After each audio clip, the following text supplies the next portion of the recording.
Hello everyone, this is Dr. Abhinay Vijay Kumar. I am a doctor and a motherhood empowerment coach. Today in this video, let us discuss about amniotic fluid, which is nothing but the fluid surrounding your baby inside your womb.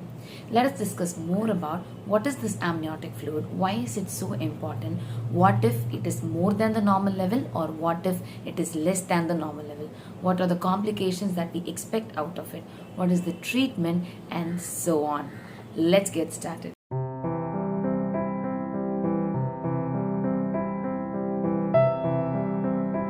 First and foremost, amniotic fluid is nothing but the fluid surrounding your baby inside a sac called amniotic sac.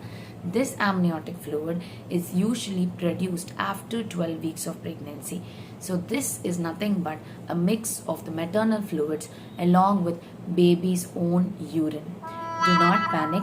When the baby is inside your womb, everything is sterile. So the baby drinks the same fluid and excretes the same fluid, which means practically the baby is drinking its own urine. Why is amniotic fluid very important? There are multiple functions for the amniotic fluid. One, the amniotic fluid protects the baby from external injuries so that it acts like a balloon or cushion inside the womb. Second, it provides the warmth for the baby inside your womb. Third, amniotic fluid prevents cord from getting compressed inside the womb. So how is this amniotic fluid calculated?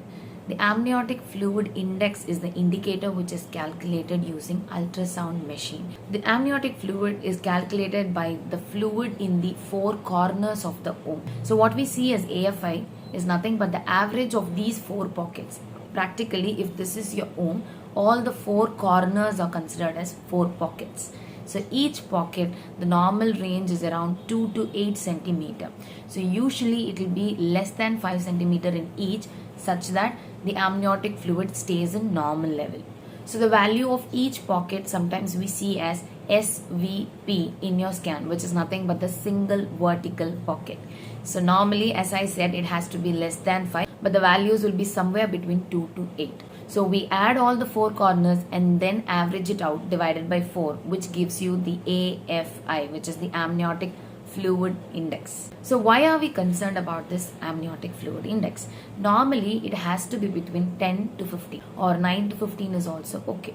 But if the amniotic fluid is more than 15, we call it as polyhydramnios. When the amniotic fluid is less than 9, we call it as oligohydramnios, which is low amniotic fluid. What are the causes for polyhydramnios or oligohydramnios? So polyhydramnios can be a result of maternal diabetes mellitus. If the mother has diabetes, the baby can have an increased AFI. Or it can be because of twin pregnancies. In twin pregnancies, polyhydramnios or oligohydramnios can happen. Sometimes it can be because of overweight in babies, which can also lead to polyhydramnios.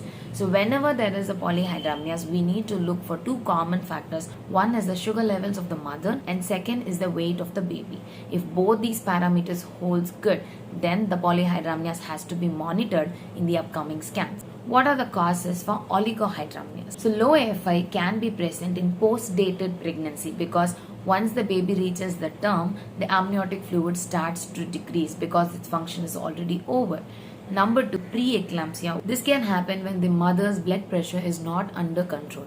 I'll do a separate video about preeclampsia or hypertension in pregnancy, but as of now, remember this. Or it can also happen in impending preterm labor, cord prolapse or placental abruptions. So what will happen if the AFI is not in the range, if it is high or low? Both of these can lead to complications in the baby like preterm labor or intrauterine growth restriction or cord prolapse, which can be life-threatening. So if the mother is found to have low amniotic fluid index, that is oligohydramnios, during the mid weeks of pregnancy or during 30 plus weeks of pregnancy, then usually the doctor will advise medications, IV fluids, proper hydration. All this will help in correcting the amniotic fluid in the mother. Not always oligohydramnios will require C-section. It depends on various other factors in a term gestation. So your gynecologist will be the right person to make the right call if you can be allowed for a normal labor or if you warrant a C-section in order to avoid any risk of you and your baby's health.